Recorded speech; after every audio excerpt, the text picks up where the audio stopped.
اگر آپ اس پر فیصلہ کریں گے تو آپ نے نص کے مطیع اللہ اس کے رسول کی اطاعت تو یہ ہے کہ جو بات آ گئی قرآن میں اور جو بات آ گئی حدیث صحیح میں، اس کی بلا چون و چرا، بلا کم و کاسٹ اس کی اطاعت کی جائے۔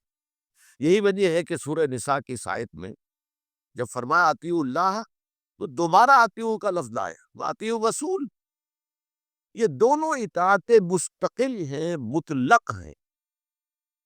ہمارے ہاں بہت عرصے سے ایک فتنہ اٹھا اور بہت بڑی شخصیت کی اس فتنے کو شروع کرنے والی، وہ قومی اعتبار سے تو ہمارے ہیروز میں شمار ہوتے ہیں، سر سید احمد خان، لیکن یہ کہ دینی اعتبار سے انہوں نے بہت سی گمراہیوں کا آغاز کیا ہے۔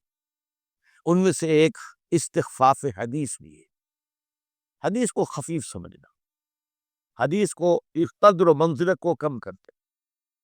اس کے بعد سے یہ فتنہ بڑھتا چلا گیا۔ ہمارے ہاں اہل قرآن کا باقاعدہ ایک فرقہ پیدا ہو گیا جنہوں نے کہا بس ہم قرآن کو مانیں گے، قرآن کے علاوہ کوئی اور چیز واجب تعبیل نہیں۔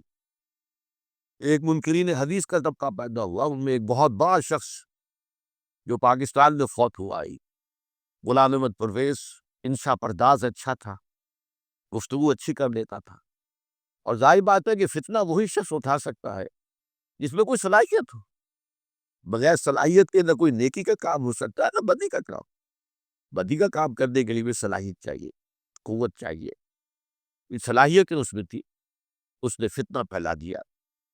وہ منکر حدیث کہلاتا ہے، لیکن وہ لوگوں کو دھوکہ دینے کے لیے اپنے رسالے طلوع اسلام کے سر وقت پر ہمیشہ ایک حدیث شائع کرتا، وہ حدیثیں جو اخلاقی نوعیت کی ہیں، جن میں کچھ فضائل اعمال کا ذکر ہے، اور جن میں برے اخلاق کی جو ہے وہ نفی کی گئی۔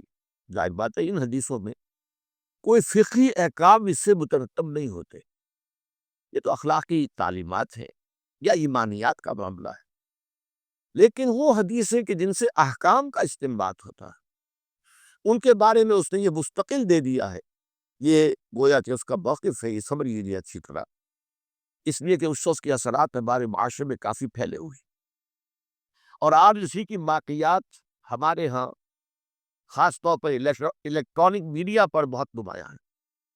یہ لوگ جو ہیں ان کا اصول کیا ہے کہ اطاعت رسول کا لفظ جو قرآن میں آیا ہے وہ صرف ان کے زمانے کے لیے تھا، کیونکہ اس وقت میں وہ زمانوں کے امیر تھے، تو بحیثیت امیر مسلمانہ، امیر المومنین، ان کا حکم ماننا لازم تھا، لیکن وہ ہمیشہ کے لیے دی۔ یہ بات بہت بڑی گمراہی ہے، اسی لیے میں نے عرض کیا کہ اطاعت خداوندی یعنی اطاعت قرآن، اور اطاعت رسول یعنی صحیح حدیث کی اطاعت، یہ دونوں مستقل اطاعتیں ہیں، دائمی ہیں، اور یہ غیر مشروط ہے۔